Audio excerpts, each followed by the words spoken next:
ಹೆಸರಿಸುವುದು ನನ್ನ ಕಲಾ ತಂಡದ ಹೆಸರು ಶ್ರೀ ಮಹದೇಶ್ವರ ಕಲಾ ತಂಡ, ಗೌರಿಶಂಕರ ನಗರ, ಮೈಸೂರು. ನಾನು ಹೇಳುತ್ತಿರುವ ಶರಣರ ಹೆಸರು ಶ್ರೀ ಸಿದ್ದರಾಮೇಶ್ವರ ಅವರು. ಸನ್ನಲಿಗೆ ಎಂಬ ಊರಿನಲ್ಲಿ ವಾಸವಾಗಿದ್ದ ಮುದ್ದುಗೌಡ ಮತ್ತು ಸುಗವ್ಯ ಅವರಿಗೆ ಸಿದ್ದರಾಮರು ಮಗುವಾಗಿ ಜನಿಸಿದ್ದರು. ತಮ್ಮ ಜೀವಮಾನವೆಲ್ಲ ಸಮಾಜ ಉದ್ಧಾರ ಕಾರ್ಯಕ್ಕಾಗಿಯೇ ಶ್ರಮಿಸಿದ್ದರು ಹಾಗೂ ಕರ್ಮಯೋಗಿ ಎನಿಸಿಕೊಂಡರು.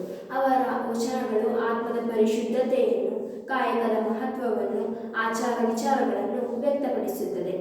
ಸೊನ್ನಲಿಗೆಯಲ್ಲಿ ಸಿದ್ದರಾಮರು ಪಶು ಪಕ್ಷಿ ಕ್ರಿಮಿಕೀಟಗಳು ನೀರು ಕುಡಿಯಲು ಕೆರೆ ಕಟ್ಟೆ ಬಾವಿಗಳನ್ನು, ಅನ್ನ ರೊಟ್ಟಿಗೆಗಳನ್ನು ನಿರ್ಮಿಸಿ ಭೂಮಿಯ ಮೇಲೆ ವಾಸಿಸುವ ಸಕಲ ಜೀವಿಗಳ ಕ್ಷೇಮ ಚಿಂತನೆ ಮಾಡುತ್ತಾ ಕರ್ಮಯೋಗಿಯಂತಿದ್ದರು.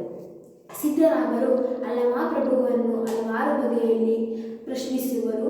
ಅದಕ್ಕೆ ಅಲ್ಲಮಪ್ರಭು ಕರ್ಮ ಬೇಕು, ಆದರೆ ಸಾಯುವವರೆಗೆ ಸಾಧನೆಯನ್ನೇ ಮಾಡಿದರೆ ಕಾದುವುದು ಯಾವಾಗ? ಕರ್ಮಫಲ ತಾತ್ಕಾಲಿಕವಾಗದೆ ಶಾಶ್ವತವಾಗಿರಬೇಕು ಎಂದು ಹೇಳುವರು. ಇಷ್ಟಲಿಂಗವಿಡಿದು ನಿಜಲಿಂಗೈಕ್ಯವಾಗಂಬ ಪರಿ ಹೇಗೆಂದು ಸಿದ್ದರಾಯರು ಪ್ರಶ್ನಿಸಲು, ಅದಕ್ಕೆ ಅಲ್ಲಮಪ್ರಭುಗಳು ಈ ಸೂಕ್ಷ್ಮ ಸ್ಥಿತಿಯನ್ನು ಬಸವೇಶ್ವರರು ಬಲ್ಲರು, ಅವರಿಂದ ಇದನ್ನು ನಿನಗೆ ಕೇಳಿಸಿಕೊಡುವೆನು, ನಡೆ ಎಂದು ಕಲ್ಯಾಣ ಮಂಟಪಕ್ಕೆ ಕರೆದೊಯ್ಯುವರು. ಕಲ್ಯಾಣದಲ್ಲಿ ಬಸವೇಶ್ವರರ ಮಹಾಮನೆಯಲ್ಲಿದ್ದ ವಿವಿಧ ದಾಸೋಹಗಳನ್ನು ಕಂಡು ಸಿದ್ದರಾಮರಿಗೆ ಅರಸುತ್ತಿದ್ದ ಬಳ್ಳಿ ಕಾಲಿಗೆ ತೊಡರಿದಂತಾಯಿತು. ಅನುಭವ ಮಂಟಪದಲ್ಲಿ ಕರಾಸ್ತರದ ನಿಜ ಲಿಂಗವನ್ನು ಎನಗೆ ನಿರೂಪಿಸುವಂತೆ ಬಸವಣ್ಣನವರಲ್ಲಿ ಕೇಳಿಕೊಳ್ಳುವರು. ಸಿದ್ದರಾಮರು ವ್ಯಕ್ತಿತ್ವ ಸುಟ್ಟುಕೊಂಡಿದ್ದು ಪರಿಪೂರ್ಣವಾದದ್ದು ಶ್ರೀ ಬಸವೇಶ್ವರ ಸಂಪರ್ಕದಿಂದ. ಹೇಗೆ ಸಿದ್ದರಾಮರು ಕಾಯಕ ಯೋಗಿಯಾಗಿ ಅನುಭವ ಮಂಟಪದ ದಿವ್ಯ ಜ್ಯೋತಿಯಾಗಿ ಬೆಳಗಿದ್ದರು, ಕಪಿಲ ಸಿದ್ದಮಲ್ಲಿಕಾರ್ಜುನನಲ್ಲಿ ನೀಲವಾದರು. ಅವರ 2 ವಚನಗಳನ್ನು ಹೇಳಲು ಇಷ್ಟಪಡುತ್ತೇನೆ.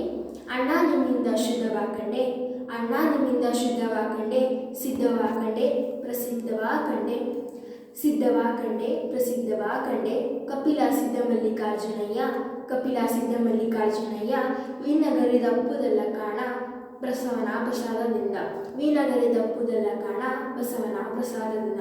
ಅಂಗವೆಂದಡೆ ವಿಜ್ಞಾನ, ಲಿಂಗವೆಂದಡೆ ಸುಜ್ಞಾನ, ಅಂಗವೆಂದಡೆ ಅಜ್ಞಾನ, ಲಿಂಗವೆಂದಡೆ ಸುಜ್ಞಾನ. ಲಿಂಗವಿಡಿದು ಆಚರಿಸುವುದಲ್ಲದೆ